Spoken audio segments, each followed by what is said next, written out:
no typical girl. I ain't no typical. I ain't cheerleading while the boys play ball. I ain't no typical girl. No, I wanna be right there in the middle of it all. Welcome back to another episode of the Music Cafe. Thank you so much for joining me this evening / afternoon, wherever you are in the world. Welcome, welcome. If you guys are new to the Music Cafe, pick up your laptop or your cell phone, whatever you're watching from. Go over to the kitchen, get yourself a cup of coffee, then take your laptop back down to the couch, get comfy, so you can join us in this cafe. This is the point. We're here to drink coffee. We're here to chat. We're here to inspire each other. And well, if you're a regular, welcome back. I'm so happy to have you guys with us. There is a live comments questions section. Just if you're on Facebook or YouTube, just comment everything. We are going to be bringing up comments and questions. So if you guys got something for our guests, ask away. We'd love to involve you. We're here to have a good fat chat. So yeah, this is going to be a really, really fun evening. I'm really excited for tonight's show. I don't know. I'm sure you guys have also been affected, but the last couple of weeks, the coronavirus, I feel like, has really come closer and closer into my world, and with some really close friends of mine being affected by the actual disease. I need just some good old inspiration and some encouragement from people that I really do look up to. And of course, if you guys have any cool, kind words to put out there for the world, throw them this way. We've actually got some live comments here. Oh, hi, Fame. Hi, Christian. He runs fame.org.za. Let me move that so you guys can just see. There we go. They are a non-profit organization of lawyers that give their time, energy, everything pro bono to South African musicians, because a lot of us can't afford that sort of information. So it's great to have them on board. Hi, everybody. Welcome, welcome, welcome. So I'm going to bring up our guests. I'm going to start off with someone that I've known for a couple of years now. He's been with me since close to the beginning of my career, at least. He lives in Cape Town, and he's such a dear friend of mine. Everybody, this is Nurden Cross. Hi, Nurden. Hey, good to see you, man. We're going.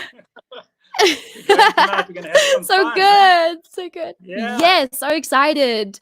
Then next, I'm going to bring up someone who I've looked up to for my entire life. I sing his music all the time, and gosh, this is John Ellis, everybody. Hi, John. Hi. Thank you so much for joining me. Hi, guys. And last but not least, someone else who you probably know the name, you probably know the music, you probably know the vibes and everything.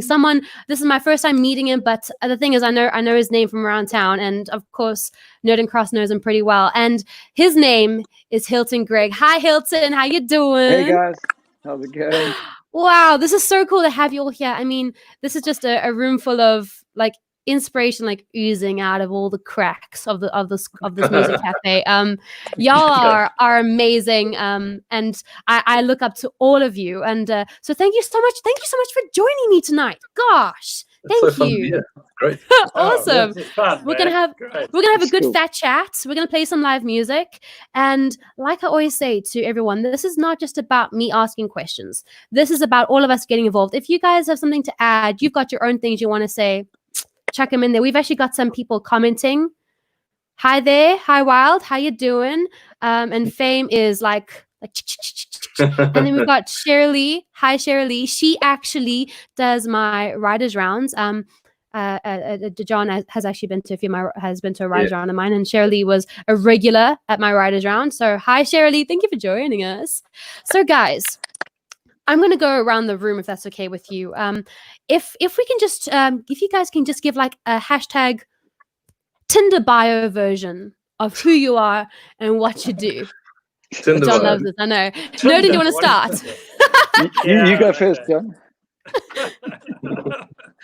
Well, I started actually in theatre, but I've always had, my best friends have always been musos, and so even when I was studying theatre, I was wanting to go into drama theatre, I was managing a band and then managing another band, and so even I was involved in professional theatre for more than 10 years. But following that, I got more and more involved in music. And when I was with a young teenage band, and I went to try and find them a record label to sign with, I got employed by the record label eventually.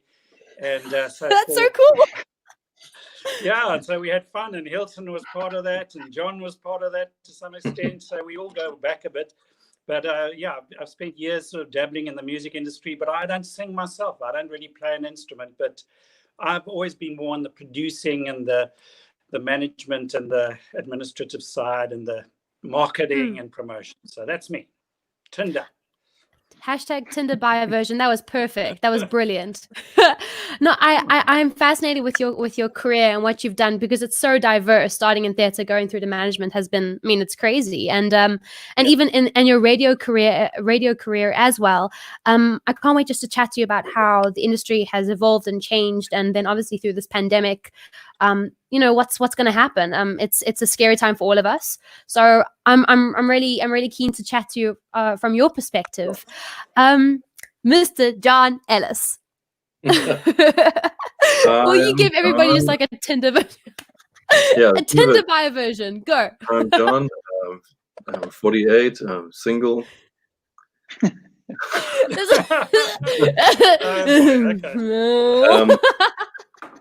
No. So I'm John, and I live here in Durban, where at least two out of the four of us are right now. Right, Hilt? Kind of Greater Durban area. And I am I used to be a full-time singer-songwriter, musician person, but as things have changed over the last decade or so, I've branched out into other things. I lecture English literature. You can see behind me, I'm a bit of an addict. Books on my other thing, and so I lecture that. I'm studying doing a master's in writing, and I'm a bit of a nerd, but I enjoy that part of the world. And I write whenever the inspiration strikes, and I play live whenever there's opportunity. But unfortunately, Durban isn't the best anymore when it comes to opportunities for live music. But I've been doing this all my life, and I'm glad to have met Alex at the end of last year. I've known Nurden for 20 years and Hilton at the same time, and it's great to see you guys again. So it's a good little family we have here, you know? Yes. Gosh. It's so cool. That is so cool. And I think I heard you saying as well that the last time you performed, like recently, was at my Writers Round. Am I right in saying that? Yeah, that was the last time? End of last year, right? Yeah. Sure. It feels like decades ago. Yeah, I've done 2 Soul Sundays things on Facebook since the COVID thing locked us down. But apart from that, there's literally nowhere in Durban left to perform, and there's no real culture, unfortunately, in Durban of live music. So it's a bit sad, because there's so much music came out of Durban, and great. But anyway, we'll see what happens. That's very sad. That's very, very sad, because I was born in Durban, so it's my home, and I'm a Sharkies all the way. So so it's quite sad to see that that sort of happened. But who knows? Here's hoping that something good might come out of this pandemic, and maybe some sort of culture and renewal of a revival is brought to the entertainment industry, perhaps. Yeah. But we'll see. We'll talk about that later as well. So, Mr. Hilton, hello. Yes. Do you want to give everybody just like a hashtag Tinder bio version of who you are? For sure. Well, first of all, thanks for having me on here. This is pretty cool. I enjoy technology. So what you got going here is awesome. Thank you. But seeing this is a Tinder bio, I'm married 20 years this year. Congratulations. And my kids are looking at me now laughing. I've got 4 kids, but anyway. But the muso bio, basically, I suppose, like most young people that kind of have a passion for music, we dream of being rock stars. You know, I remember back in school days starting to write songs when every night again, my wife sings some of my old songs, and I literally cringed straight away. They were horrendous. But I think straight out of school, I had the opportunity, as Nurden said, to be part of this band, MIC. Thank God there is no YouTube footage of us. I'm sure they're not. Dude, it's not there. But I used to. I'm gonna go Google it just now. Hilton, it's coming. I'm working on it. Out of desperation to tour the world and be in a band, I had to do some dance moves, apparently. So I didn't know anything about dancing. But used to also play like acoustic guitar for the acoustic sets and sing a bit of backing vocals and whatever. So that was quite exciting. And then I met Nurden. And then after that, I ended up working for Sarepta Music back then.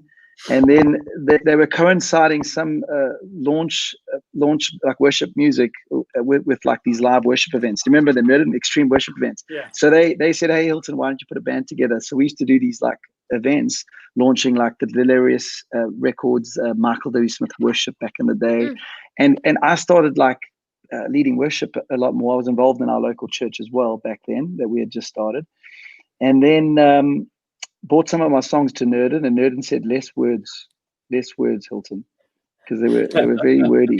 Worms, Roxanne, worms. I haven't read as many books as John, but I kind of threw as many words as I could. Anyway, and then I did a few of my own records, just back in the early 2000 days, and then over the years, just collectively connected with musicians, and then our church band actually became like our core band, and for many years we played together. And some of those guys, I mean Simon Beach and Tom Paxton, Brent Quinton, these are some names are old, and we started to play together. And then in about 2015, after a season of craziness with having 4 kids, well, I didn't personally have them, my wife did, but and it's just a blur actually. And then we started to write, and we formed a band called 24 Skies.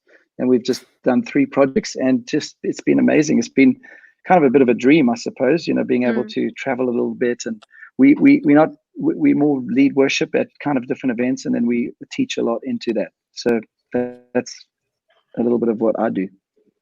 That was a very long Tinder bio. Sorry. That was good. Less words, Hilton, less words. And thank you so much for joining the Music Cafe, everybody. Good night. Yeah. No, that's cool. That's amazing. And I love that. I think it's incredible that you started out in the church, because that's literally where I started singing. I was a baby playing by my mom's feet when she was playing the organ. So like that's where I started. So really, I get that. Okay, you guys can go for a minute. We're going to chat for a hot second. Yeah. Did your mom have those big pegs that she used to clip the books together with? Because that's what my mom had, and I got one stuck on my finger in the middle of this Anglican service, and I screamed, and then I screamed louder when she hit me because I couldn't make a noise in church. Oh my gosh, that is I hardly remember like obviously being that age, but like those memories, those smells, there's certain things that just sort of I love that. It's absolutely amazing, and to grow up in that environment as well is quite special. It really is special. But since we're sort of talking about bands and all the above, can I just hop to Mr. Ellis? Oh, okay. Mr. John Ellis. Yeah, is that okay with you? Is it fine? Sure. I just want to. So I am a huge fan of your music, and I've grown up to your band's music quite literally at the writers' round that we were at last year. I mean, I sang along to Treasure, and it was my everything. It was absolutely my everything. Can I ask you, where did music start? When did you sort of step foot into the industry first, and when was the band formed out of that? Okay. So right about late 96, which might possibly have been around when you were born, right? I was born April 96, so yes. Oh my gosh. That's crazy. I'd been involved in music since the mid 80s when I was at high school. I was like a little guitar addict, trying to. Yeah. But I was thinking about this the other day, that trying to make music in the 80s in this country was another whole country because of apartheid and the way the music industry used to be, right, guys? And so it was pipe dreams, really. We had no sense of the fact that we didn't really belong to the world. We just played music. Then 90s came along, and I had a band, and we tried really hard to be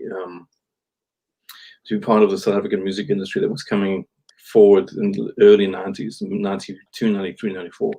But it never quite happened. And then I had this really, really life-changing spiritual experience, and I gave music up completely. And around about somewhere at the end of 96, I heard this voice saying, "You know that guitar thing you do?" I was like, "Yeah." And just wrote a few songs about what I'd been experiencing and feeling spiritually. and found two mates to play along, play the music with, but no real intention to be in a band. So the fact that we're sitting here talking about this band 20 years later is still a bit mind-blowing to me, because it was never really the intention. And then, so 96, 97, and then I must have met Nurden and Hilton sometime in 97-ish, because you guys were already on the scene. I didn't even know there was a scene. I had been out of music for a while. And then this Tree 60, what we were called Tree in the early days, and my heart will always be called just Tree, you know. Tree. But we just started playing, and then MIC, Nurden was part of that, and Hilton a bit later when we met you. And we came to watch you because you were a real band. Well, we were just, Yes. felt like we were guys who had all just given up trying music, and we're just having a good time. And I think that was the key, was the sense of like, I think ambition gets in the way of music.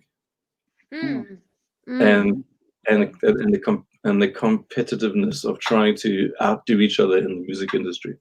And I think the music industry, to such a huge degree, can get in the way of music, and the sheer joy of plugging a guitar in and just playing and feeling that joy that came with music when you first heard it as a kid. So I think I've spent the last 20 years trying to get that feeling back, which is why in the last 5 years I haven't done any music. I've actually pulled away again, because I think you lose track of why am I doing this? It feels like a job again. So there's a long convoluted story there, but for me it's been a lot of engaging and then disengaging and writing, and then feeling inspired, and then pulling out again when you feel like you've lost the plot. And I think maybe that's the key to life, is just being willing to lay it down whenever you feel that sense of, for me it's God going, stop. Yeah. You know, enough now. Just put it down and then do something else. And, you know, because we can get so caught up in chasing words and music on this thing, and hoping that we're going to come up with the next best thing, and you lose track of why we love this in the first place. So for me, it's been a journey of constantly putting it down and picking it up again. Yeah. No, I think that's absolutely incredible, and I actually want to get back to what you're saying about stop, you know, collaborate and listen, like just to take a minute and stop. And I'm just sliding to this DMs here, so I want to get back to that in a minute. But I actually want to ask Hilton, during that time, like the time that John's speaking about, sort of 96, 97, 98, did you feel that when it came to you guys, did you feel like you were, where were you guys at when it came to writing, and where were you at when it came to writing in the industry? Were you focusing on just being inspired, just pulling, you know, things out of thin air and out of people talking, or was it like sort of there was something else that you're wanting to, when it came to business, or what was it like for you? I think, you know, I started writing in school days, but I mean, as I said, you know, you've all got to start somewhere. Writing is a discipline, and then being involved with the band MIC, you know, just learning, I mean, they were really pioneering at that stage. I mean, there weren't many Christian bands, and they also had, you know, songs on secular radio as well, which was quite unique as well for a Christian band. And I just took a few years just to get a feel for the whole thing, and I wasn't one of the main members or anything like that, but it was quite eye-opening for me just to learn some of the stuff. But seriously, I mean, going back to John, and there was a whole movement of bands. Do you remember bands like, I mean, there was Cape Town bands, Rain, there was Naked Lyric, there was Candleman, all these bands started to play, and I mean, it was so inspiring. It was an explosion in the middle of the night. It was like a music explosion, really.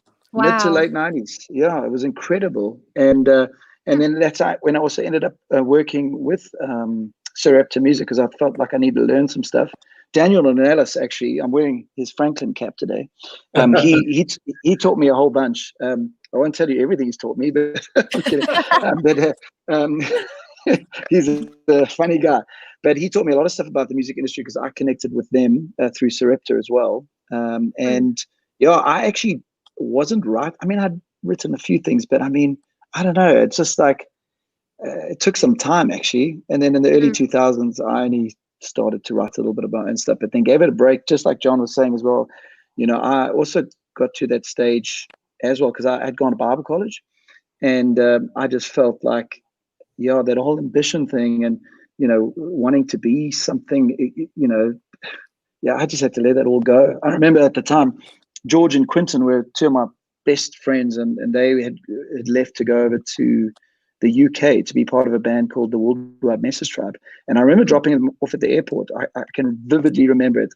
I left that airport really sad, because they were my two best mates leaving for like exploring the world, going to join a band. And I was like, what now? And at that stage, we had started this little church in our home, and I'd also was engaged to be married, and I really felt like I needed to lay the thing down and just let it go. And it was only until that, and that's when kind of I felt, for me, I mean, seeing this as a kind of Christian discussion, God kind of to open some opportunities and some doors, Yeah. I think so that was a little bit of my journey in those days.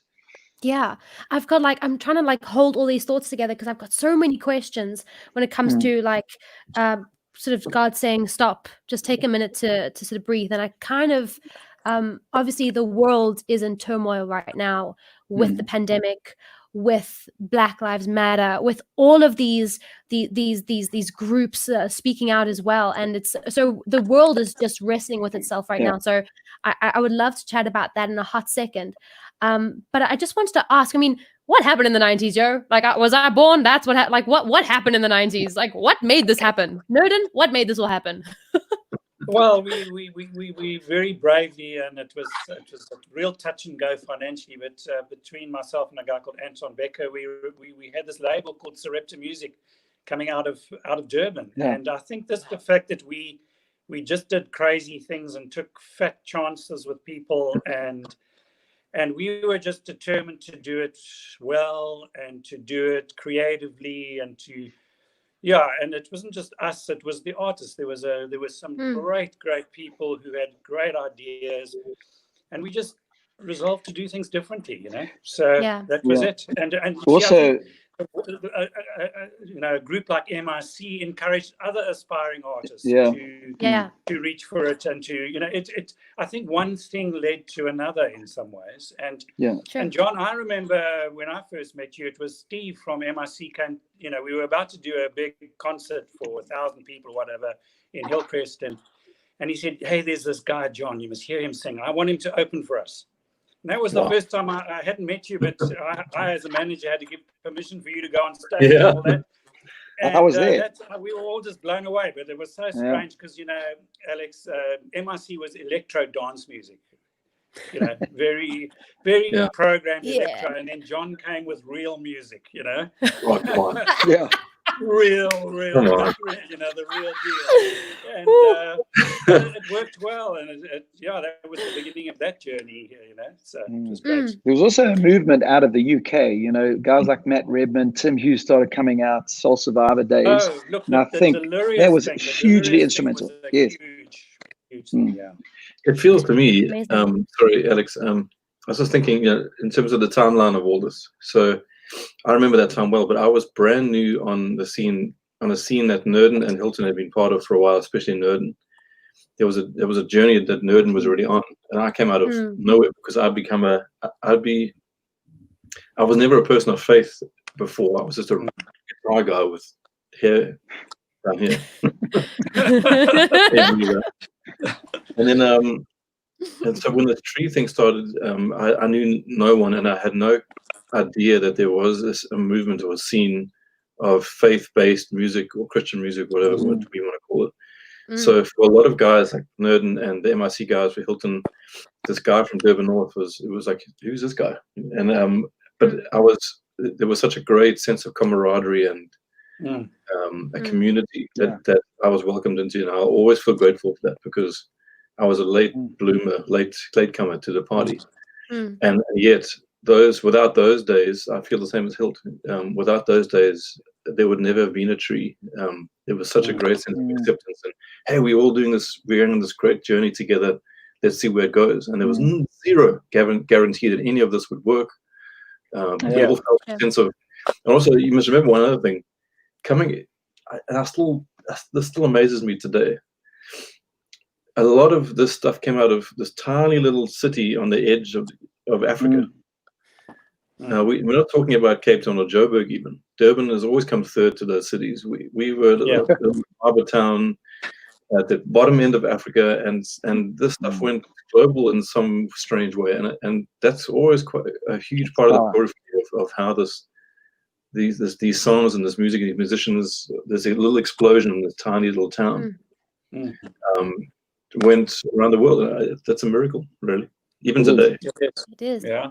It definitely is. It definitely is. And actually, I mean, my dad became a Christian when he was 21, and he was in the army of all things, and he was led to faith. And one of the very first songs that he ever learned was "Blessed Be Your Name."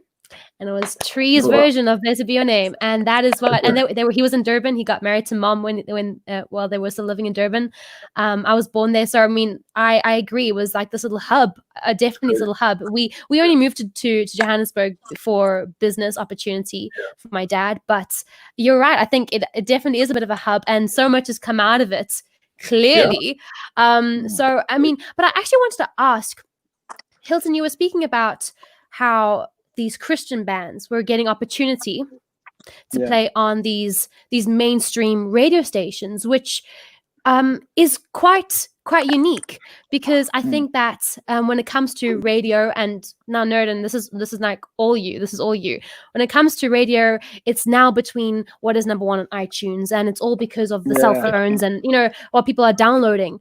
But Nurden, have you seen a bit of a shift in? Is there still like a decent amount of sort of Christian bands or Christian artists sort of putting forward music for radio that sort of can be a bit crossover, and is it being played by radio stations in sort of a mainstream way? I think I've seen Christian songs break onto mainstream radio quite a few times in my career, and for me, it's all about the song. It's all about the song. There's no gimmick to it. Look, I must say, we pushed very much. We were relentless in getting some of the songs we believed in onto secular radio, and we were turned down many times. I just remember we kept submitting the same song, and then after 3 or 4 times they gave up, and they put the song on, and I remember the one MIC song was a number 1 on 5FM. I just remember that day that happened. Catch Me, yeah. But it took a lot of work. That's amazing. A lot of pushing, a lot of hustling. It wasn't just like it happened, but certainly, there's even in America, there were songs like the song "I Can Only Imagine," for example. It was initially just sent out to Christian, but people were so blown away by the song that the record label actually had mainstream labels phoning them to say, "Please send us the song. We want to play it." Wow. So you can't. I say you can never argue with the good song. Sure. And sometimes it takes the song. It takes a while for a song to take off. But I mean, the song just gets a life of its own. But my other comment really is that, and maybe I'll be shot down for saying this, but in some ways, I think the Christian music industry, as such, has been hijacked by the worship movement. Sorry. Preach it. I agree. Because you see, in the 90s, worship music wasn't such a thing, and when I think of what inspired me growing up as a teenager, and believe it or not, in the dark ages, I was a teenager once, and where I got latched onto Christian music, none of it was worship music. It was music about life. It was about dealing with marriage, or dealing with. It was even commentary about social thing and about racism and about all sorts of things. And look, the worship movement has become huge and enormous. And when things like Hillsong broke through, and then later on, others, there are people today who don't think, who equate Christian music with worship music. They don't see that there is Christian music outside of worship music. But you see, worship music is never going to transcend to secular, because it's all about a love song to God, to Jesus. Sure. So it's never going to transcend. It's never going to go there. It's actually for like in-house purposes. Put it that way. Yeah, for sure. So that's my comment on it, really. And I mean, I think. Well, we'll find out. No, I think I kind of agree with you in that space. And if I could just draw it back to so I spend a lot of time in Nashville, Tennessee, because I sing pop country music. And the second you say country, people think hillbilly, straw coming out your teeth and spinning. That's what they think country music is. But country music is literally the fact that I play my dad's guitar, the very first guitar he bought, which cost him a whole month's salary. And he got it because he wanted to be he wanted to be part of the band at church. And that's what country music is. Country music is about my story about me and my mom. Country music is about me speaking about the world that I see around me. That is what country music is. That is songwriting. Yeah. And I feel like Christian music is also that. It's songwriting. It's looking at the world. It's observing your world and commenting on it. And not only commenting on it, trying to resolve it, trying to find an answer, trying to give an answer. And the scary thing is that 2 + 2 is always going to equal 4. So when you get the answer, that's the answer. That's the answer for us. So I think that's sort of my take on what Christian music is. It's about inspiring. It's about encouraging. It's about saying this is a scary time we live in, but there is a hope. There is a light, and to give people that. And I think that, I mean, if I can speak from a 24-year-old's perspective, you've got like the Matthew Moles in South Africa who sort of have that Christian type, that Christian-esque sort of inspirational music as well in their mainstream space, which is a real encouragement for somebody like me who's just a songwriter who just wants to tell a story. I don't know if you guys have something to comment on that as well. One thing I would say to you as a younger person, yes, is not to discount what you're doing simply because it's not part of. I mean, so my journey personally may be different to Hilton here in terms of writing. Is that I didn't know there was a Christian music industry at all until I became a Christian and became a person of faith and started writing songs. And in a way, talking in terms of what Nurden was saying earlier, I feel 363, one of the reasons we had to stop, I stopped it, was because we also got hijacked and we got appropriated by a very, very culturally specific American Southern Baptist Convention, American evangelical thing, which runs the Christian music industry. Well, it used to, and I don't know what it's like anymore. And for a bunch of reasons, I didn't feel like I could be part of that anymore. But it wasn't sustainable for me from a spiritual point of view or personal point of view, creatively. It was a very, very narrow set of values that you had to write songs in. And I want to write what you do, which is write stories. Because songwriting, it shouldn't be a tool just to communicate rules and regulations. It's about stories. To me, it's about we communicate each other what it's like to be alive for each other. Yeah. It's like, hey, this is my story. What's yours like? And we feel each other's stories and we grow. And we always have to be singing the Bible at each other. I didn't feel, and there's place for those songs, but I didn't feel like that was really my thing from a writing point of view. So just because you're not part of that doesn't mean that your writing is any less valuable. If anything, if someone asked me, God forbid, for advice, because I made every mistake in the book, I would never ask anyone to ask advice. But I would say to them to do what you do, which is to write about your life and stories and how you perceive the world, because there's hope in that in itself. Without having to feel like you have to now use your songs to teach and preach, unless, like what Nurden was saying, it's an in-house thing where you are, or what Hilton sometimes done with 24 Scars, which is let's use the song specifically to bring a specific message, and there's definitely place for those songs. But like Nurden was saying, also radio is never going to be able to use those songs because they have a different mission, those songs, So can I add something there? I mean, lyrically, worship songs, they're not going to be played really on secular radio because you're singing overtly about Jesus. Where, I mean, what I so appreciate about Tree and some of, like, even a band like Gangs of Ballet, and they're Christians in a band. They're not a Christian band. And I think 100% agree with Nurden. Like, I think worship just started selling, so everyone was pushed into doing something just because it sold. And it's such a pity because I think I love, some of the stuff that's coming out of Elevation or Bethel. That's amazing. Yeah. But I do miss the gospel song. When I mean gospel, not stylistically the gospel sound, but the song about redemption, about stories, about life. And so much so, a couple of years ago, I hadn't listened to Stephen Curtis Chapman's music for years. I grew up listening to his stuff.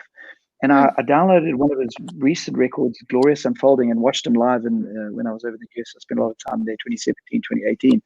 And man, I was just so blown away. And I mean, his songs are just incredible. And I miss those songs. And there's a lot of Christians that are alive on the world today that are missing out on incredible music and the art of songwriting and story, because it's just all about worship music. So I 100% agree with you guys on that. Yeah. I think it's interesting. We've actually got a comment here from Fame. I don't know if I'm going to get okay, I can. Good music is good music, worship or any other genre. If a song tells a story that you relate to and has meaning, people will like it. Not everyone likes everything, but that is not the point of music, to embrace and appreciate diversity. So I think if you just look at songwriting, sort of basic 101, you've got this end of the scale, this end of the scale, and something in between. So you've got songs that are purely for you, that are essentially your diary. So I don't personally keep a diary, but my song books are my diary. You just listen to, you know what's going on in my life, basically. And then you got songs on the other end. I don't know which hand I used first. The other end, and it's very much I don't know side. It's very, if there was a math equation for a hit, as close as you can get, that is the other end. And then there's everything in between, which is sort of where you want to hit. So when you look at worship music that is meant for in-house, it's definitely on this end of the scale, where it is a diary, essentially. It is that song for us, a call to worship for us.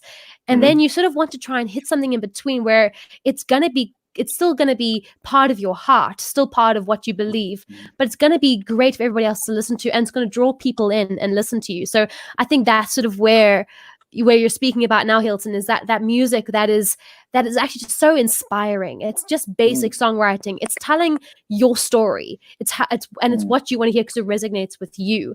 And I think that's amazing to have that skill set and to find the guts to say that. To find the guts to put that onto paper and to release it, I think is just incredible. And I actually wanted to ask you guys, just go around the room, when it comes to inspiration and writing for these bands or for yourself, where are you usually drawing this inspiration from? Is it text based? Is it life experience? I mean, Hilton, would you like to start? Where is it usually for you? Yeah, I mean, for us, as John even alluded to earlier, we're writing for a very specific, it's. But we did also make a decision that we didn't want to be stylistically like everything else that is out there. Like, people talk about congregational friendly songs. Often the melodies have to be kind of relatively simple, but we really wanted to push those boundaries a little. And even in our writing with lyrics, particularly on our first Light album, we really pushed hard to say the things that we all sing about in church in unique ways, come up with unique concepts of saying things, because I mean, I think we're all tired of the sing king kind of worship songs where, when you're singing a worship song and you know exactly what the end word is going to be.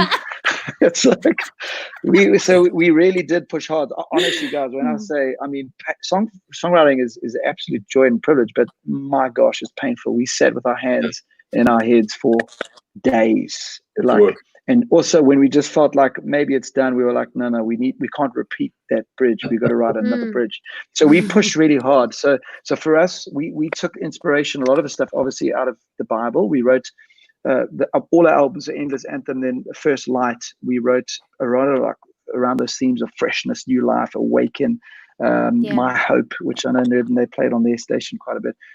So that was very specific, and generally it would come from some kind of thought or idea that either had been spoken about at a series at church or from the Word. But that's lyrically, but then musically, we really wanted to mess with that a little bit. We couldn't do it too much because we could just do hints of it. But we love, some of the, I mean, even our new stuff, we got a bit of a Kygo feel going there, with some of the production. And so, but then I love listening to, I mean, have you heard Lewis Capaldi? Have you heard some of his? Yeah. That guy, Yeah. man, like just rawness of songs, or Andy Grammer. I mean, some of these it's just, so like musically, I mean, listening to a whole variety of music, old music, new music. I even was listening to old, I got my record player going here. Bruce Springsteen, my goodness, his songs are just unbelievable. So everything, amazing. Records are one of my favorite. We've actually got a record player from the 80s and one from the 40s. So we dig our vinyl. Sorry, Nurden. Yes. Yeah, I just wanted to comment. I would say 24 Skies. I just want to say to Hilton, even though I said some very rude things about worship music, 24 Skies is not typical. It's not. It doesn't fit the normal worship thing. I mean, certainly some of the sound that you create can go on secular. I mean, you've been really clever with it, and I want to just compliment you on that. It's, thank you. It's not the typical congregational worship thing. It definitely pushes the envelope in many, many ways, and I just think that you are South Africa's best kept secret. So, thanks, man. That is amazing. We sing all these songs in church. So I mean, Tom Paxton as well. I mean, I know John knows him too. He's incredible. I mean, so we've co-produced this stuff, but even when it comes to playing these songs live at church, I mean, we really push that, like in terms of, we don't have to do it how it's been done. I love Hillsong, I love United, I love Bethel, but we really are production-wise trying to push the boundaries of what people are used to hearing as worship music. And we sing all the songs at church. I think that's amazing because I know that with my home church, we've been a church for 115 years or so. So like the church has been there, and it's got its go-tos. Click play. It's got its go-tos. But in the last couple of years, they've started to bring in sort of African songs and more modern songs, and just seeing that diversity and actually seeing the younger generation really join in and be part of the home and the family because of the music sort of speaking to them in their own language in a way has been incredible. And the only problem is that personally, this is now my issue, that when it comes to songwriting, I tell a story in a certain way. I say my R's in a certain way. I tell my story in my way. And I struggle to write sort of congregational music. I have tried so hard, but it ends up being like my song. And I send it through. I'm like, what do you think? And they say, the congregation is not going to catch on to that melody so much. That's something I got to work on. I found personally, I agree with you, Alex. Writing congregational worship is its own art. Yeah. And I also struggled because I didn't come from a church background. I came from a rock and roll thing. And as I've gotten older, I'm more of a Bob Dylan fan and the confessional singer-songwriter guy.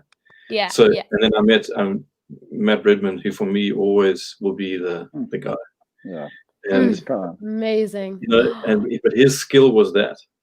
And he never tried to write out of that skill. He just kept to his thing. And I guess maybe you found your sweet spot as a writer. And I definitely tried to write worship songs, but they never really came across as authentically as some of the stuff like that came from who I was. So I had to step away from that. And it was hard because it's when you have a bit of success as a writer, you think, oh, well, I can write across the board and I can be, anything I do will have some sense of value. But actually writing worship songs is a very specific gift, because ultimately you've got to write lyrically, melodically, and even tempo-wise for a broad group of people in one space. And that's not easy. Whereas if you write for your audience, a singer-songwriter song for a Nashville Writers Round, that's its own audience and it's a different kind of song. And I guess we can't all be good at everything. So we find our strengths as writers and we stick to that thing, and that's where we're good, John joked with me once. He said what your biggest song was written by Matt Redmond on Christian radio in the US. It was like, oh. That's the thing. I mean, Blessed Be Your Name was a big hit for Tree 63, but that's one of the reasons why I felt we had to stop was because we now became known as the band that did Matt Redman covers. And Really? because so Blessed Be Your Name was a huge. So that was. Who do you think Chris Tomlin is? He's a guy who does covers. He makes other people's songs famous.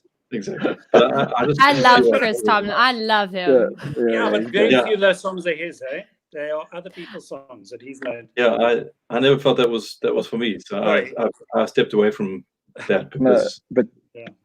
But John, you're an unbelievable songwriter. I mean, like, talk about worship. You're like, look what you've done for me, and like, even though they weren't your typical congregational songs, they were masterpieces, man. Well, thank you, brother. But I remember when that song was sung in England, they had to change all the words because you can't sing.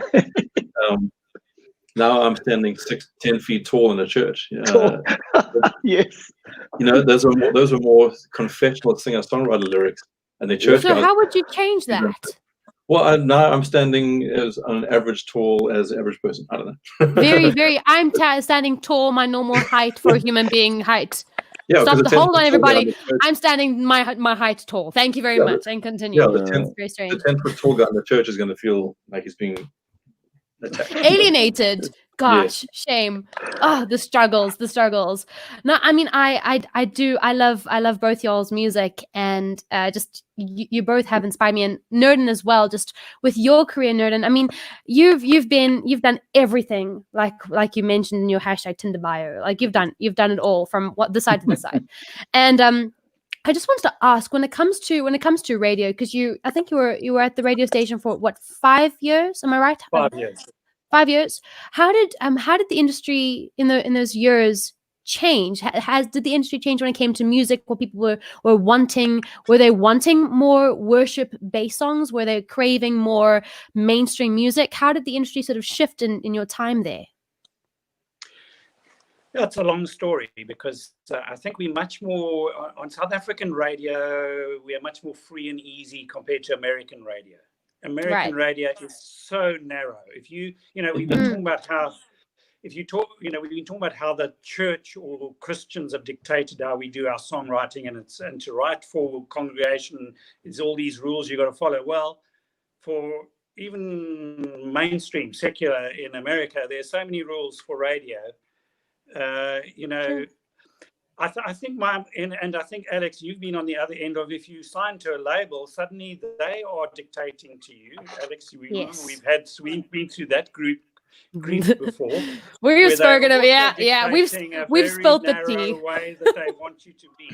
And so I think really what we always up against is we are being forced to be non-authentic to ourselves. And in some ways, I think the music industry is dead in many, many ways because of streaming, and there's not much money to be made. And I think it's a good thing. It's what John says. Let's pick up a guitar in front of an audience and sing a song. It's going back to the basics. It's going back to roots. That's where it's at, and that's a good thing. But I think the real what I saw on radio, what I'm amazed about is, we were actually legislation has changed. I don't know how many of you know this, that community radio stations have to play now 80% local music. And that happened around 2015, didn't it? 2015. Yeah, and we mustn't get mixed up with the man who was running the SABC. That has got nothing to do with it. Because before he even brought that out, there was an underlying, there were bills going before Parliament. And I mean, this went to Parliament, it's legislation. That it's now dictated to commercial radio has to play a certain percentage, public broadcasters another percentage, and community. So there was a whole thing of trying to help the local industry. And what I couldn't believe is the resistance, even within a community radio station, to playing local music. That even from listeners who, even the most simple people living on the Cape Flats, just want to hear American gospel music, and it's just crazy to me that we don't see the authenticity or give, because I think South Africa has got so much to offer, and so I'm really pumped up about promoting local, and local doesn't have to be African. it's just it's authentic to who you are. That's the thing. Yeah. And I feel that Yes. that in the basis of all we've been talking about is even you, Alex, who find yourself in a more secular space. I think we've always got to resist the temptation to be non-authentic. And if God has shown you something today and he's been revealing something to you, write it in a song.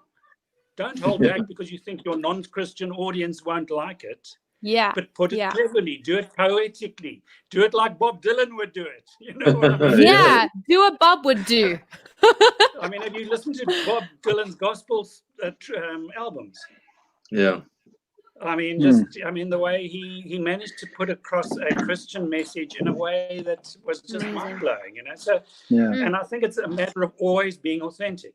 And if Christ is part of your life, if Jesus is part of your life, even if you're a secular musician, I question if it never comes through in your songs. I question it. Can I say one thing? You know, if it's the most important, if he's the most important thing in your life, it's got to creep into your songs. And the way Matthew Marl does it is the way, you know, or Mikasa, or Very whatever. clever. You know, very clever. They bring it in, and their fans accept it. Yeah. Because they're authentic, and it's a matter of always going for what is true and authentic. 100%. Can I add one thing, Nurden? Yeah. I think maybe slightly more for you and I than Hilton, because you knew the music industry as it existed in the early 90s, and Tree released its first few albums in the sort of late 90s, where Hilton came up a little bit later, right, Hilton?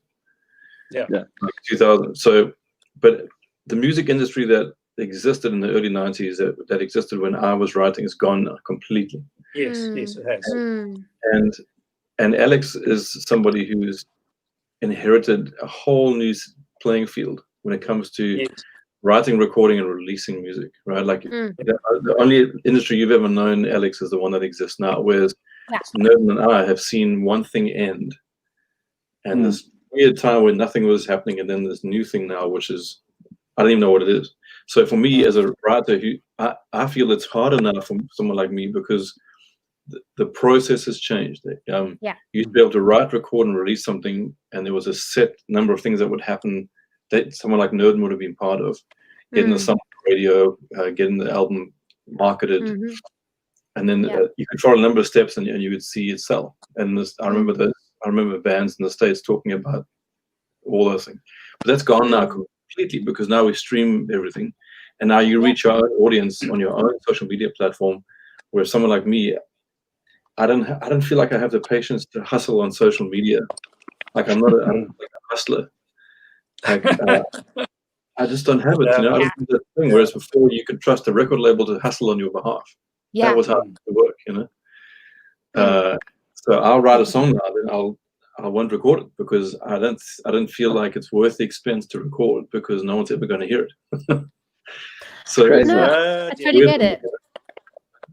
It's hard. Yeah, it's like rugby players nowadays. Like I'm quite friendly with a guy called Brent Russell, who was one of the most unbelievable Springbok rugby players, but on Instagram he's hardly got any followers, because it was just a generation prior. No, because it is what it is. You like guys that are older players have had to hustle with social media, and they still know. Like my son didn't even know who he was, and I mean, he was a recent successful player. So it's the same as the music industry. We grew up in an era where there wasn't the social media, so in many ways it's quite difficult, because like most Tree fans generally are probably going to be 35 and older now. So it's I'm a a whole Tree different fan. Yeah, I know, but generally. So it's a whole new thing, you know, and how you do this, you know. I think there's more. I don't know if Nurden agrees with this, but there's more. It seems like there's more liberation for musicians now, with everyone's global democratic access to social media and the means of production, right? But with everyone having access to it, it means everyone's equal now. Yeah. Whereas before, it felt like maybe Alex, you've seen this in Nashville. You've got to know what you're doing to get on that stage. You can't. Not anyone can get up on stage and sing a song. You've got to kind of know the craft of writing, right? And you've got to be able to play, and you've got to be able to sing. And in the early days when I first started, you could never just walk into a studio and start recording a little song you wrote. You had to be good enough to do that. Yeah. It feels like that's changed a bit now. Everyone's doing it, and sort of the playing field's level for everyone. Yeah. And so I feel like someone who I feel a bit confused by it. I'd rather step back from it and let someone else fight that battle. I don't know. I totally get. No, I think, and I'm sure Nurden would also be able to add to this, having seen the industry change from your perspective as well. But as a 24-year-old, born free generation, techno stage, you know, like I this is all I know. This is true. This is all I know. Yeah. I did see the age of the BlackBerry and the Samsung 900 before that, so I was there for that, you know. But I mean, I'm older than Instagram, I'm pretty sure. So I do get what you're saying, but as an artist, yeah, everybody's got a home studio. I have a home studio. I mean, everybody can record from home. Anybody can pay their mate who can record better than I can to just record my next single, pop it onto iTunes, and fingers crossed, you know. Yeah. I think though and I think as an artist, as a songwriter, I kind of, if I could say I miss, but I don't miss, but I do sort of miss and crave the idea of having to tour, be live, to earn money, so that you can take that money to record an album, which is story based, has got from start to finish a full story for you to listen to, then to send that with a big bouquet of flowers and chocolates to a radio station for them to please play my music, and send that 12 times over, and then have your song played and then get picked up, and then that's how the industry is supposed to work, in a way. That's how it used to work. And it's weird being on this side where a record label's job nowadays is not really about artist development. It's about you being developed. You must now be developed. You are a product, and we now have money for you to now be put out, and we'll use our resources, which again, I have to have those follows on Instagram. I have to have those follows on YouTube and on Facebook and on Spotify in order for you to actually push my music. So I get what you're saying, and then somebody who's in that generation, it's also just as confusing for me, because I can release a single, it can be picked up, can be synced into a great movie, and I can buy a mansion. On the other hand, it doesn't make the sync, and I'm just releasing single after single after single and hitting myself against a brick wall. So I mean, it's like these two different worlds. It's a bit nuts. I mean, Nurden, where is the industry going? Well, I'll tell you from the other point of view. I just sitting as in a radio station point of view, is even in the 5 years I was there, I saw the decline in people sending us music, and we were scrambling for new music. We had to go onto iTunes ourselves and get the music. The record labels are just doing nothing anymore. I'm talking about the big guys now, who have got even the international people. I mean, for instance, just like a Casting Crowns or no one is sending us this music. We have to find it ourselves, like Toby Mac or whatever. And so there is a place, and that's why I'm doing it. I'm offering the service to artists of plugging music to radio, because no one's doing it. And I am determined to see 80% local music and good music. Why should the standard drop? And I agree. Mean, the other thing is, the problem also at the radio station, you get this terrible music being sent to you. The ones the hustlers, the most active hustlers bring the worst music, unfortunately. They record it in their little home studio and everything, and they don't sing in tune or whatever, or the effect on the voice. It's very sad, and they need guidance. People, the trouble is the whole music industry's collapse. There's no record labels, but therefore no one's giving the proper mentoring and guidance anymore. And we need it. We still need that. We still need that activity to be going on. So I'm just hoping more people will rise up. I mean, I'm trying to help where I can, and I think we need more people doing what I'm doing, to be honest. So we're super passionate about that. So we've started a record company, Open Skies Media, and we had a young guy, Tanner, who's incredibly talented, like sings like all over the place, and he wasn't even a Christian artist or anything like that, but he's just connected with us, and he had released music. I think it's so easy now to release substandard music, because everyone can kind of record. But there's a Yeah. huge difference when you actually get in. I mean, you guys will know, into proper engineering and production. I mean, it's like a professional golfer. The top 10. They're just there, but a guy who's 100 in the world is way off that, even though he's unbelievable. So there really is a need for high level production music, and that it can only be, you can only nurture that. So this guy Tanner, we spent a year with him, and he's just been writing and writing. He's actually scrapped all the songs that he thought were unbelievable, and has actually really put it out on iTunes. So what Nurden's saying is, all this stuff's so important. We are really super excited to get behind some local artists, just to use what we've, the experience we've had. Nurden's left us here, and do what we can, because I think we're all passionate about music. Yeah, I totally agree, and I think it's amazing how the industry is shifting and changing, and I think I'm kind of looking forward to what's going to happen after this pandemic, because like John was saying as well, because of streaming and whatever, all of us are essentially on the same level. We're all releasing music in the same way, and I think especially now during this pandemic, nobody can perform live. Everybody is using their money in their savings account. So I mean, we're all doing this together, and I'm interested to see how the industry is going to change, because I firmly believe in back to basics. We even got a comment somewhere here about back to basics, I think, and just guitar, good music, songwriting. I love that, and storytelling. I think that's really going to come out of this pandemic. As a young person, haven't necessarily been writing a lot about sort of the pandemic itself, but just like being at home and finding those little bits of inspiration has been interesting as a songwriter. But I do want to. As another young person. Yeah. No, I agree with you in terms of what you're saying. One of the huge benefits of lockdown for me is having space and time and silence. You're almost forced to sit with your skill and your craft. And sit with it and go, and sort of you almost were forced back into basics, which is really good, because with music these days, the hustle is so real, and you hustle all the time. Yes. I mean, I remember I did try to hustle once, and I'd put an solo album out, and I remember being on social media for like 8 hours a day, which meant I was doing zero music. I was just marketing myself.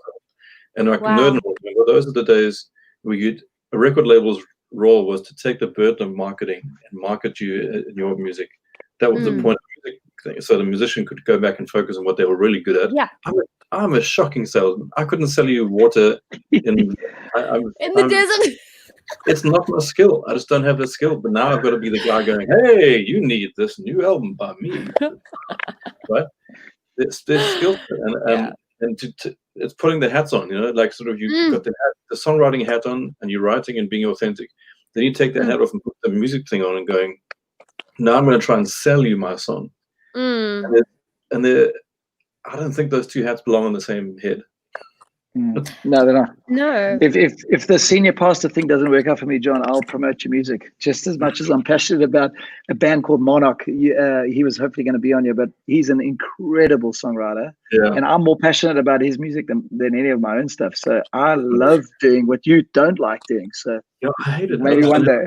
But I mean, but John, what you're talking about is the same as any small business. If I'm starting a business as a carpenter, and I want to fit kitchens and whatever. When you first start the business, you got to market your business, but actually you just want to get on and make the kitchen cupboards. You know what I mean? Exactly. And so when you're running a small business, you do tend. And so what you're saying is, as a one-man musician, singer, songwriter, you're actually a one-man business, and you have to do a little bit of that. But it is good, and I think that's what Hilton is saying. What I'm saying is that we need to be there for each other, and I think we've got to, that's why I offer my services to artists, because so they can get on and do what they're talented to do, and someone else can be worrying about the other things. It's absolutely needed. So, I mean, totally, like someone like Alex, we're joking about age and stuff, but for Alex, the only model you've ever known is write, sing, record, and then self-promote. That's the model, you know, because that's what you've been used to in the last 5 years, right? Yeah, totally. Yeah. So for you, it's kind of normal to record a song and then go into selling mode, which is creating a brand and being brand aware. One thing I learned, I think that one of the things I learned the hard way in America all those years we were there was people would say to me, "Oh, what would you recommend to my kid who wants to be involved in music?" And I'd say, "Go get an MBA first, and then get into music," because it was so much more about learning to brand yourself and sell yourself as a brand, like Nurden was saying, a small business. Yeah. And I get that, but you lose somewhere down the line. The music loses, I think. Yes, it does. It does. I just don't think it should be that way, John. I think that you should be concentrating on your music. I was just saying that when you're starting out, you maybe have to do all of that, but you have to build yourself. You can't work in isolation. You have to have a team around you, even if they're volunteers or whatever. You have to have people around you. We can't function, on our own. We've got to have these connections around us who carry us, I think, and that's we have. Well, I've known three of you. I've known Hilton and Nurden for 20 plus years, and I've known Alex for long enough to know that she's the real deal too. And this is such a cool thing to see the four of us, where there is a sense of community amongst us, even though we're not in the same room. Yeah. We all care enough about music to want to talk about it and fix it. I think it's great. Yeah. And I think you're right. It's interesting to see the dynamics and being an artist on one hand and then having to wear these 25 million hats. It's quite heavy. But always on the show, I love to speak about the business side of showbiz, because everybody, especially during in this world right now, currently, it is about the business of the music industry. That's what it is. And you have to know how to promote yourself. You have to know the word team.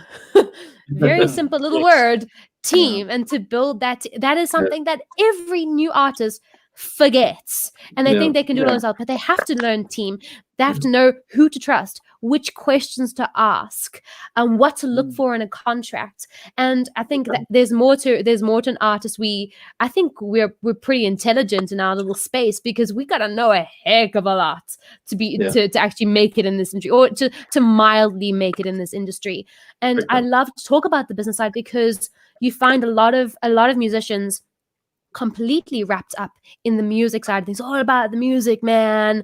But it's not. It's about you got to learn how to tell a story. You got to learn how to put a structure together. You got to learn how to play the guitar. You got to learn how to do all those things, And to talk about the business side, the practical side of the industry, is really important nowadays, because a lot of record labels don't focus on artist development.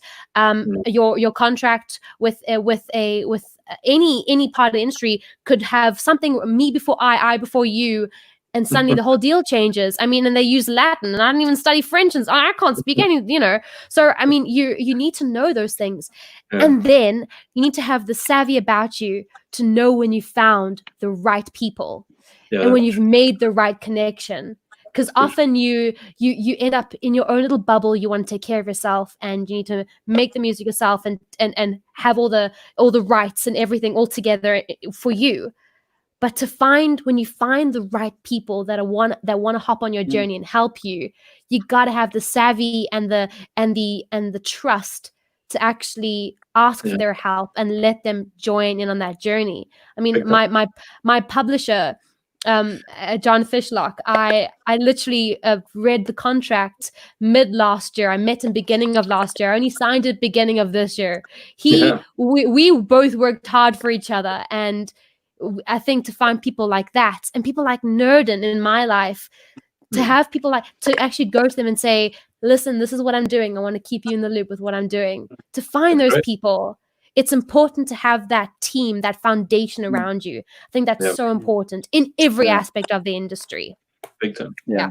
Absolutely. I think, I mean, for us particularly, I mean, if it wasn't for our church and the team there was no ways we'd be able to do what we do. And we've got incredible, I mean, our keyboardist makes our music videos, but beyond that, I mean, our connections across the world, like we've been able to travel to, Shanghai, Hong Kong, the Middle East, Bahrain, Dubai, through Europe, but that's also because of the church. So I mean, for us, it's been as we're just saying. But I think any artist, and if you're not that yourself, you need to be a connector. You have to. One thing I've been intentional, just try and connect with everybody, and just show kindness to everybody. And it's not to give, you're not to get something out of it, but you have to have a connector. And Nurden, certainly seems to be that. So I'm excited about what you're wanting to do, Nurden, because you have to. Otherwise, you're going to make this most unbelievable music, but you got no one to connect it with. Yeah. And even when I spent some time in Nashville as well, and JB, Jonathan Brown, from Integrity, and he was saying for them now, record companies don't have as much money as they used to because everyone's doing it themselves. But he says you've got to create something, create a movement, create something, and then they'll get behind it. Yeah. And it's the intention is never to make it big anyway. But I mean, we just do what we do. If God decides to breathe onto that and it goes beyond. We're really quite amazed when you see where people are listening to your music, but you've got to create it for yourself now, and then then someone big gets behind it. Yeah, I think. Can I say my last thing? Saying what Hilton says at the end of all this business and marketing and music songwriting, it all comes down to, I picture someone like Alex with an acoustic guitar and a cup of coffee and looking out the window and the dog at the feet. Yeah. And you know me too well. Well, I can just, in that moment, it's you and a piece of wood and a few strings, and you are doing something you were created to do.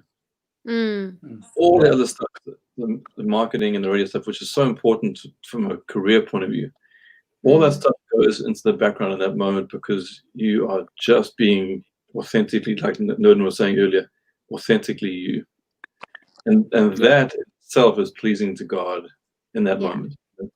Whatever happens later, if God decides to give you a career in music or not, 100%, it doesn't reflect that in that moment you are creating, and in a way that's enough, I think. Yeah. All the other stuff is literally the favor of God, right, Hilton? I mean, it either 100% comes or goes, and I always say to guys, we never write a song to picture it being sung like to a crowd of people. You write it because that's your personal devotion to God.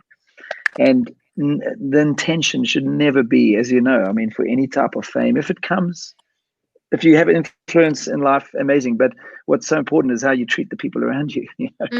This last week, we actually did a social media fast as a church. I just said, listen, whatever you're aligning yourself with out there and portraying, with the Black Lives Matter movement, or whether it's, gender-based violence, let's just get down to real life and actually have some real relationships in front of us, because people are very loud on here, and it's actually about who's in front of us, even when it comes to our music.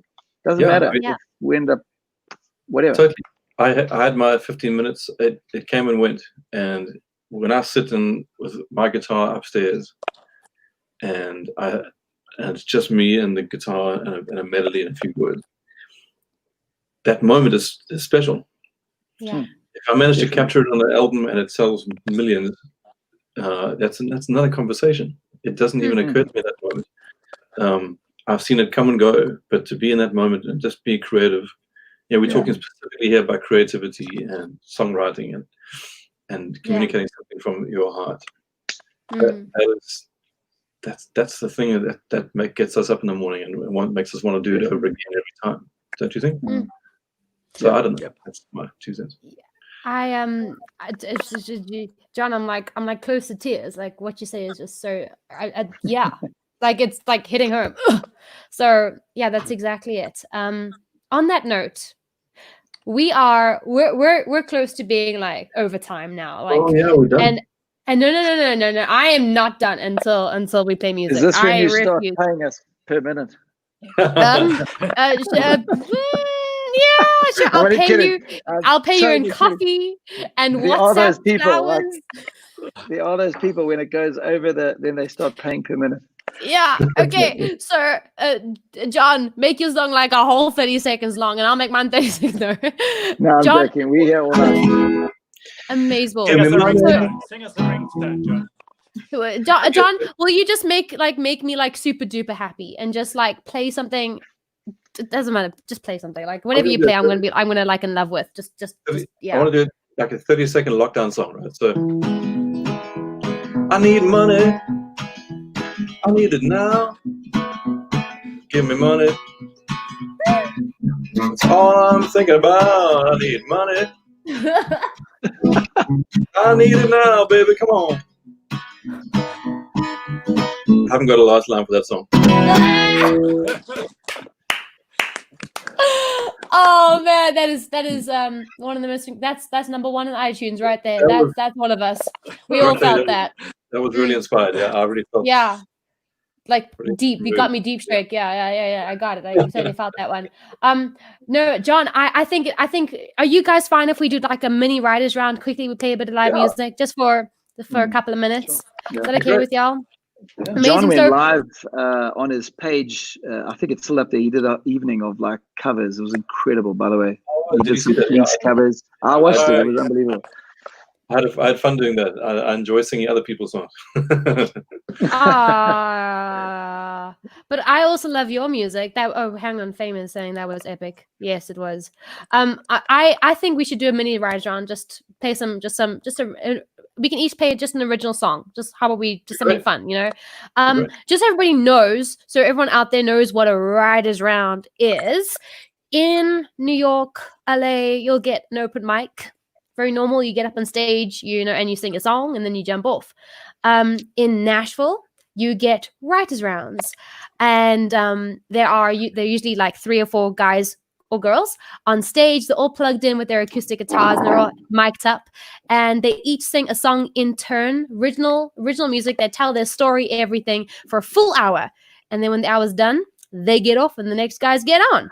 And I've been very lucky to be part of these writers rounds, and I actually was able to bring my own event home to Africa, which is like the love of my life. So yes, and very sad we can't do anything right now because of #lockdown, but we get to do it right here at the Music Cafe. Hey. So John, kick us off, and will you just you know the drill. Well, I was going to say just one quick story. So I've done one writers round with Alex, and I waited all night for. There was I think you made me like a feature artist or something. I can't remember. Yeah, I did. Yeah. So we waited all night, and incredible artists were playing. It was all in Joburg, and then as I got up on stage, this massive thunderstorm flew over Victoria. Yes, I remember. The roof of the venue was made of corrugated iron. So I started playing, and all you hear is. You couldn't hear a single thing I did, and I had flown to Joburg all the way to play. Oh my god! I remember this. And as I got off, the thunderstorm stopped, and it was. I was like, I don't think anyone heard a single note I played. So gosh, and then I think we even like asked the audience, should we carry on? Like, and they're like, yeah, we can hear you, carry on. I mean, it was hilarious. It really was hilarious. It was very cool. Oh man. God. Well, now tonight there's no thunderstorms, so yeah. Sing us a song, John. Okay, so this is a song Nurden and Hilton will know, one of the earliest Tree songs. And always, again, like Nurden was saying earlier, it's always a miracle to me that a song with these kinds of lyrics managed to get on a mainstream radio station, because it was so blatantly, in terms of what Christians were, Christians use, it was so obviously what it was about. Ooh. I felt that. So anyway, I hope I get these words right. If I don't, someone Google them and hold them up to the screen. 100%. All right, here we go.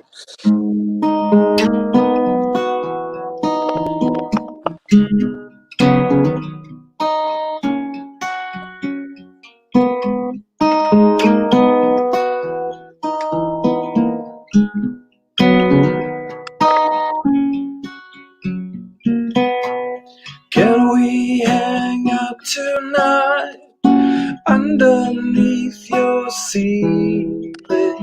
I could stare up at a million lights and listen to you breathing.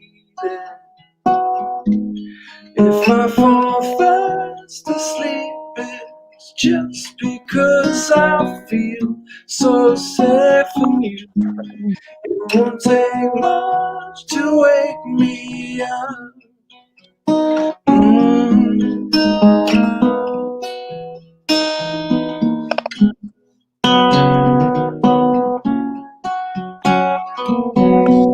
Can I swim see way beyond these breakers. We have no place among the movers and the shakers. Yours is the only throne I ever get down on my knees before. Love of me, lover, come away. I heard you say you're stolen my heart with one glance of your eyes. When I fell down, you raised me up. It's gravity, yeah. Gravity.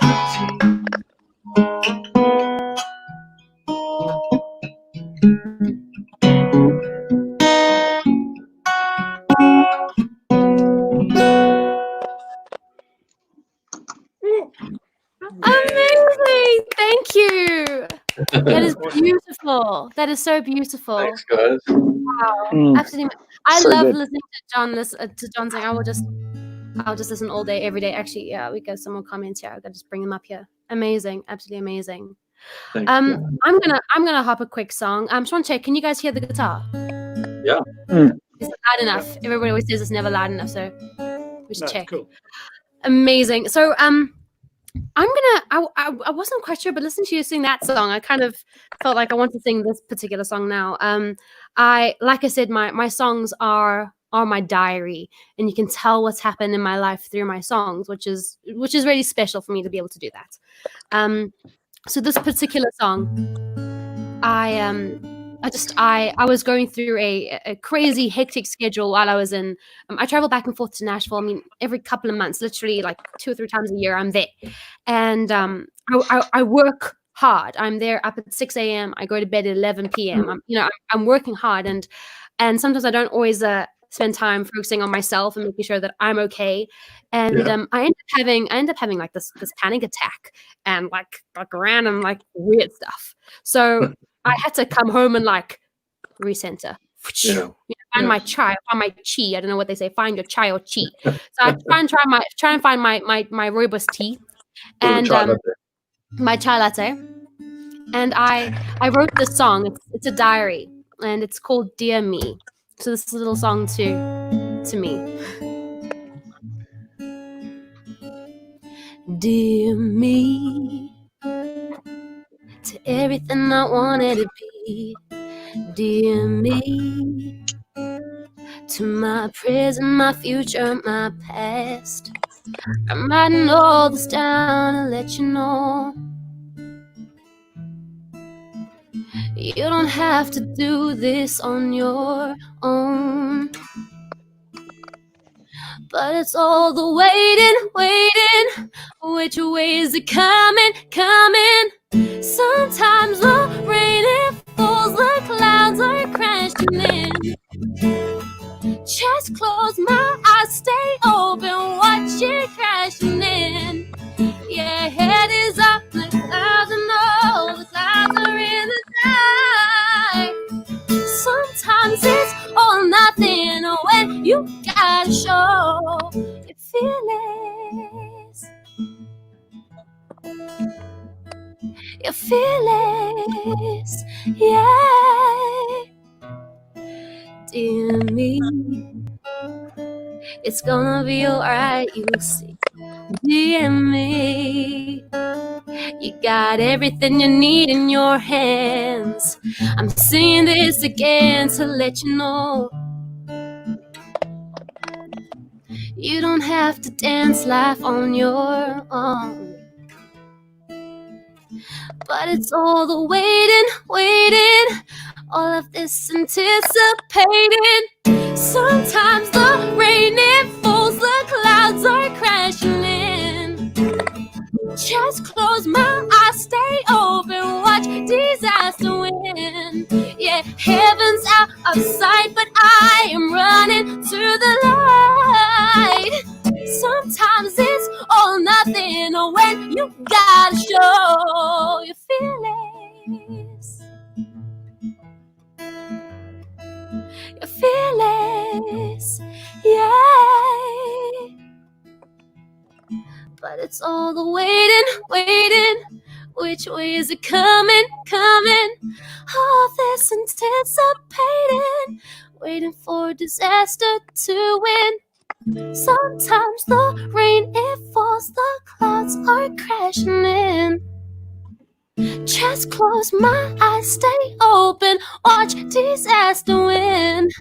Yeah, heaven's out of sight, but I'm running to the light.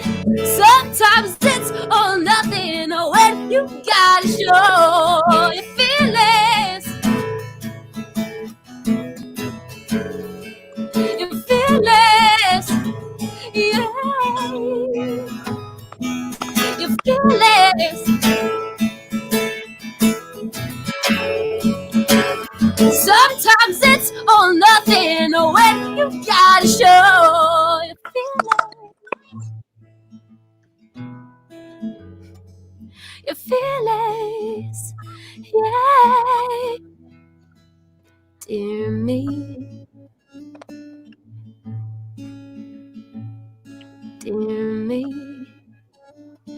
it's gonna be alright, you'll see. Yes, that's amazing. Nice one. It's awesome. Well, Alex, Great. Thank you Great very vocal much. Control. if you're not crying at the end of that one, you're not trying hard enough. Well, I'm crying, so that's okay. No, wow. Thank you so much. This has been such an incredible room. Really, I just would love to have you all back on, because I think there's so much more we haven't spoken about, and we can do it again. Oh, please. Yeah. And I'm so glad that I said I didn't have my guitar here. Come on.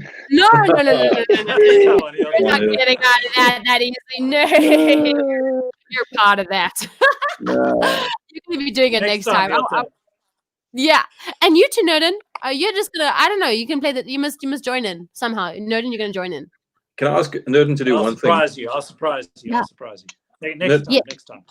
Nurden, can you do one thing next time we meet? And I just noticed the clock behind you isn't ticking. It's been quarter to 8 for the last hour and a half. Old clock, and I can't get it working, man.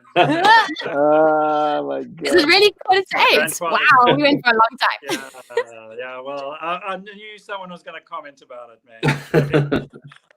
And John naturally would. Yes. Yeah. Well, I would love to chat again to you guys about, we were speaking about the different hats, and Nurden is just so ridiculously experienced and all of that. And I would just love to chat again about all of this. And I mean, I always prepare like 25 questions for each guest. And just the great thing about this cafe is that the conversation just happens, and it comes out. We talk about what actually is happening in real life, which is just amazing to see. So I actually want to go back to what we were saying about when God just says there's something, isn't some moments in your life where God just sort of hits the pause button for you, and you'll like be. Oh, there's this beautiful example of this man. I was watching this devotional story on like a Right Now Media. I don't know if you guys know Right Now Media. It's like a Netflix for Christian stuff. And he was speaking about how his daughter with the shopping cart, he'd put her in the front of it, which had like the mini car, and he would put the trolley, the cart, and he would say, "Wherever you steer, I'm gonna steer." And she's like, "Yeah." So she's like turning, drifting to the right, and he's like crashing into these Apple things and the aisles, because like she's driving that way. And then he's like, "You know what?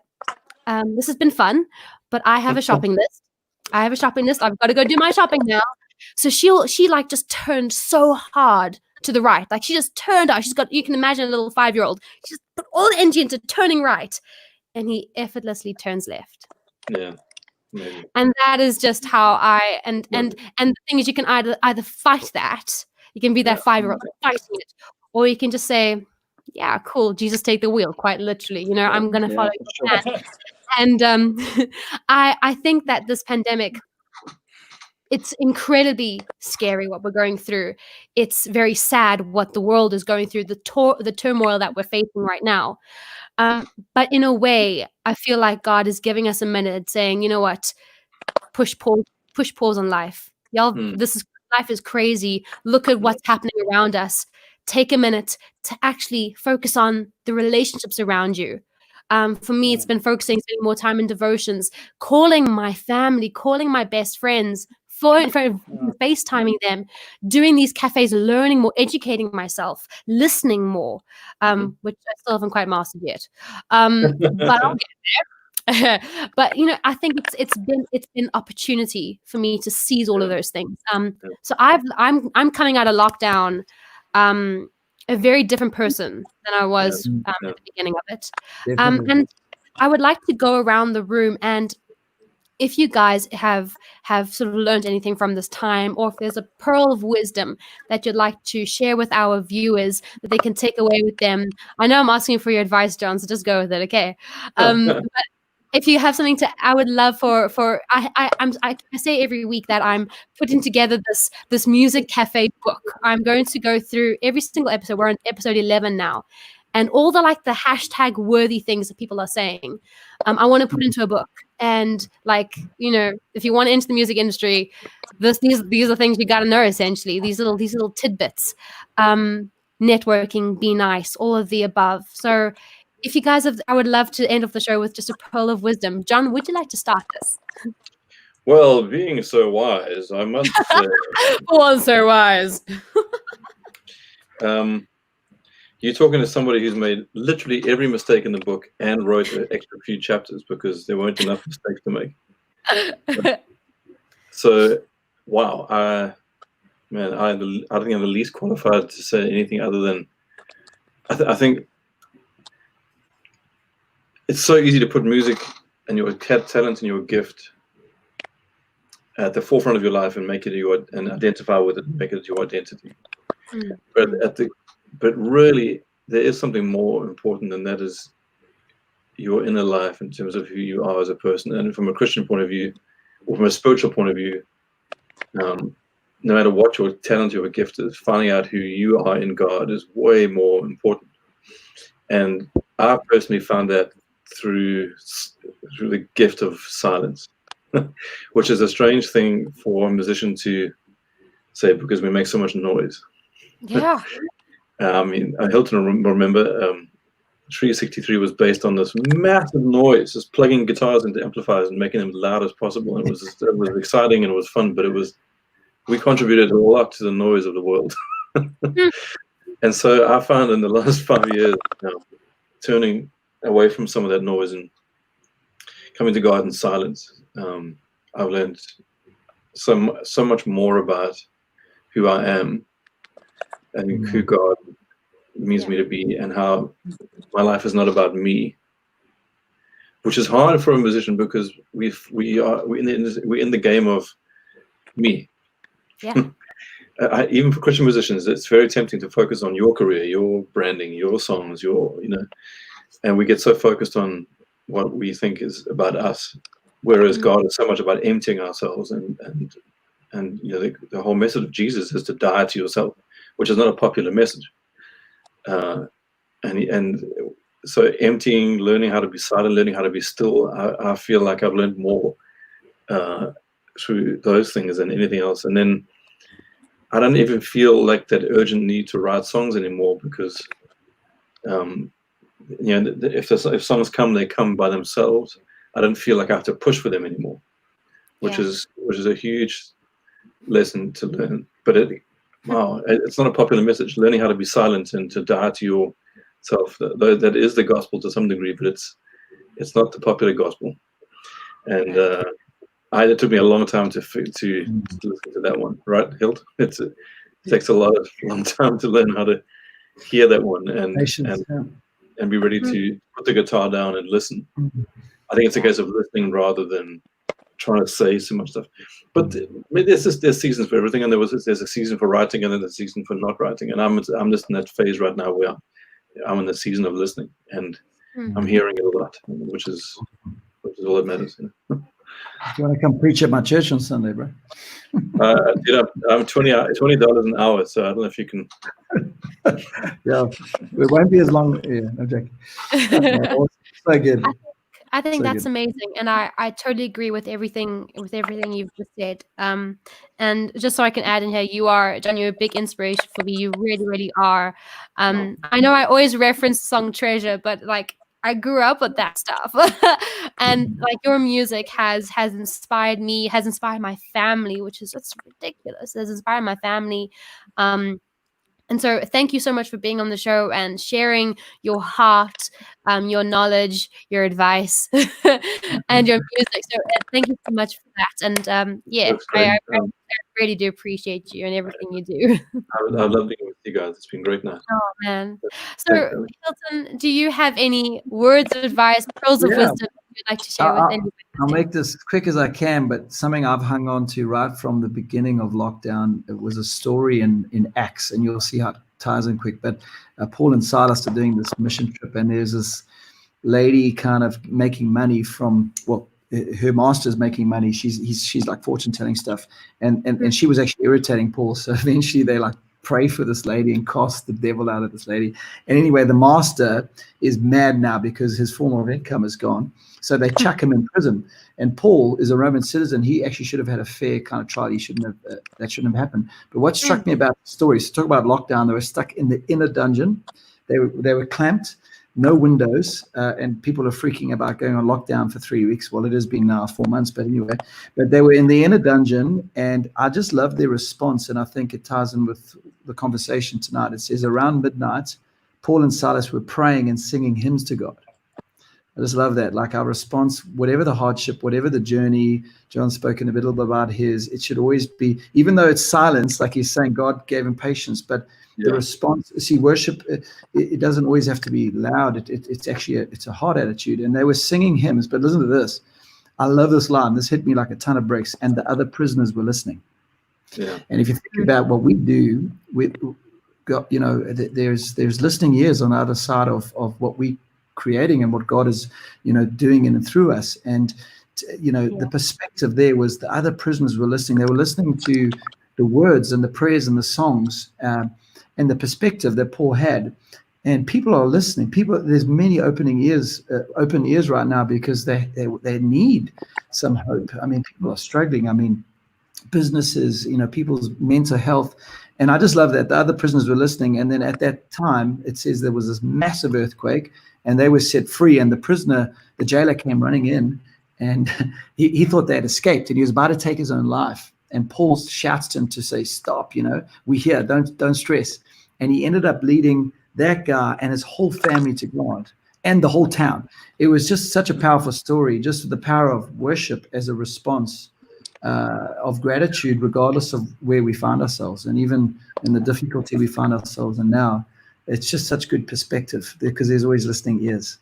So that's it's in Acts 16. It's such a powerful story. Sorry to get all like preachery on you guys, but anyway, that's just, it's power. Oh, that's amazing. Thank you. I love that. And that sort of ties in with Nurden was saying as well, sort of being your authentic self. If whatever truly matters to you, if it isn't coming through in your music, it should in some way or another, in one way or another. And it's because people are always listening.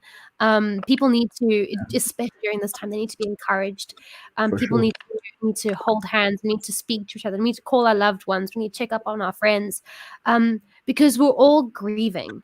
We're all grieving something during this time, whether it literally be job loss, whether it be a loved one, whether it be dreams. We're grieving something, and we all have to be there for each other. We have to, close your mouth, and you've got 2 ears to listen, and to listen, and then to speak. To try and speak sort of positivity and goodness in that space. And what you've just said is just absolutely beautiful. Thank you so much for being on the show this evening. I honestly have not gotten to half the questions I wanted to ask you. I need to have you on again. I've loved meeting you.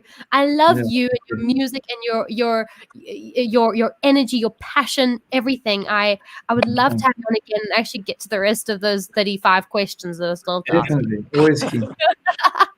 So thank you so much for spending your evening at the Music Cafe. Thanks, Amy.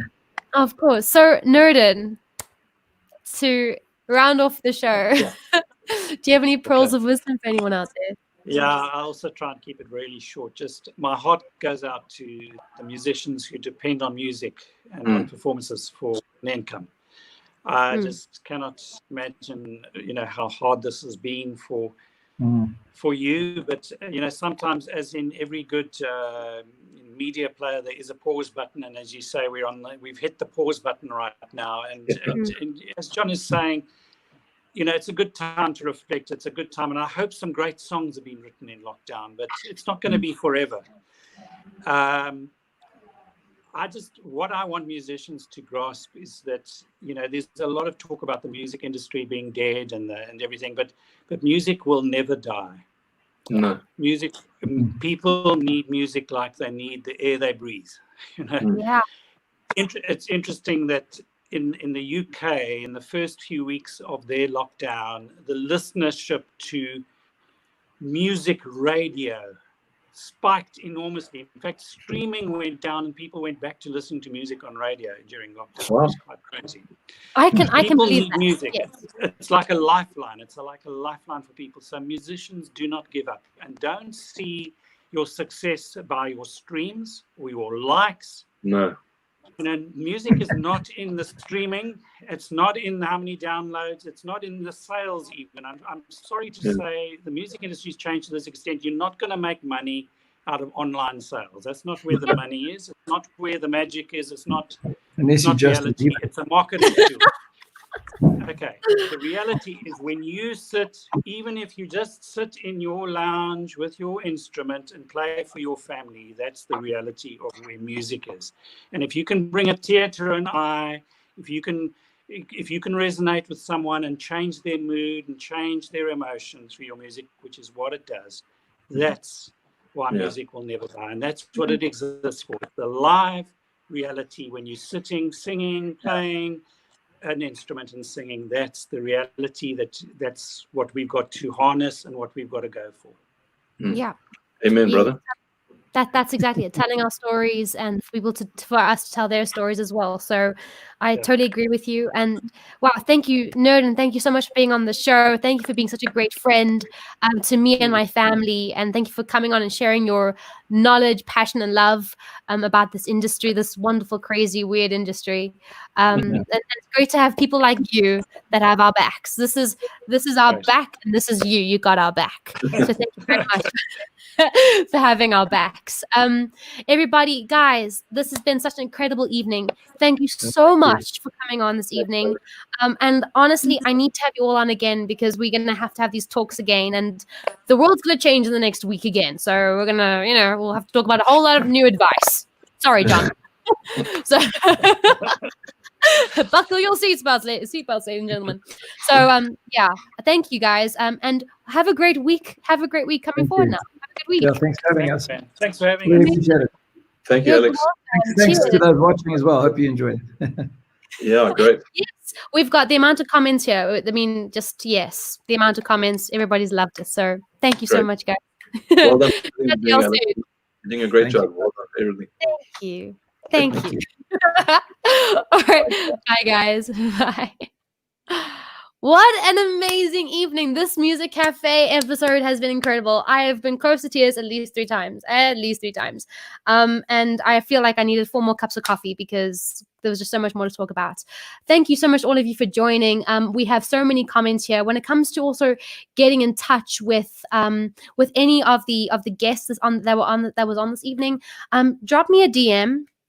at Alexandra May Music, either on Instagram or Facebook, who you want to get in touch with, and I will do some connecting for you, and just let me know what you want to chat in about, and I'm happy to help out with anything. I know Shirley's mentioned something, so drop me a DM, drop me a message, and I'll do whatever I can. I'll be a Nurden and I'll connect. I'll do what I can. But everybody, thank you so much for watching. If you need any help, advice, again, just drop me a DM. I'm happy to do that. But for now, guys, stay safe. Call your loved ones and go listen to some music. And I will see you guys same time, same place next week. Bye.